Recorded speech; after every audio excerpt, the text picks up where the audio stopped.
যাবার পথে একটু গোলগাপ্পা আর চ্যাপ্টা ছোলা খেলাম। चलेगा। इसको क्या बोलते हैं आप? ये चना जोर बोलते हैं। चना ही बोलते हैं। चपटा चना। चपटा चना, हाँ हाँ।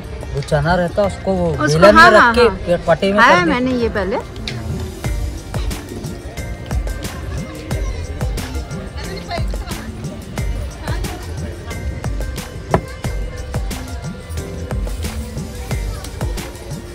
अब आएगा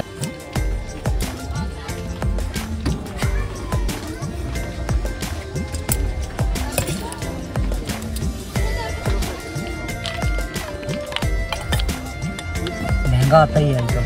हाँ, 400 रुपये किलो वाला है। हाँ कॉस्टली है, 60 रुपये का देते लेकिन अच्छा।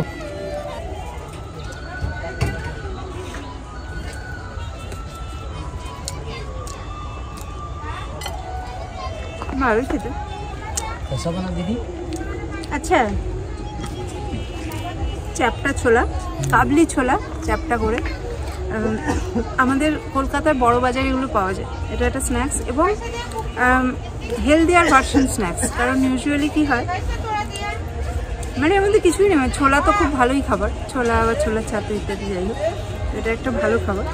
এনিওয়ে সেই দুপুরবেলা খেয়েছিলাম, খিদে পেয়ে গেছিলো এতটা ঘোরাঘুরি করে, এখন এটা খাবো, খেয়ে এরপরে আবার রিটার্নিং রুমে ব্যাক। ফেরার পথে অটোওয়ালা দাদা ডিনার করার জন্য নিয়ে গেলেন এখানকার একটি রেস্টুরেন্টে। বেশ বড় এই রেস্টুরেন্টে ঢুকে গার্লিক নান এবং তার সাথে পালং শাক দিয়ে মাশরুম এই ডিনার করলাম। সব মিলিয়ে খরচ পড়েছিল 300 টাকার মতন। আমি ক্লোক রুমে জিনিসপত্র রেখে শহরটা দেখতে চলে গেছিলাম, কিন্তু এখন ডরমিটরিতে কেউ নেই। আমি আবার জিনিসপত্র নেব, কালকে সকালবেলা আবার আমার এখান থেকে ট্রেন আছে।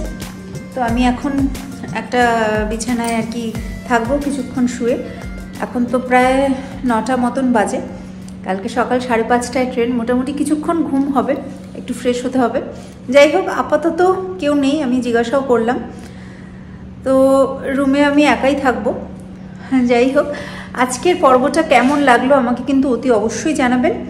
খুব বেশি মাইনিউটলি, খুব বেশি ডিটেলসে হয়তো আমি ঘুরলাম না জবলপুর শহরটা, কিন্তু আবার যদি এইসব দিকে আসি তখন আবার না হয় ঘুরে নেব। আলাদা করে শহর ভ্রমণের জন্য আমার আসা হয় না, বেশিরভাগ ক্ষেত্রেই আমাকে অপেক্ষা করতে হয় যে কোনো জঙ্গল ভ্রমণ যদি থাকে তার সাথে আমি ক্লাব করার চেষ্টা করি।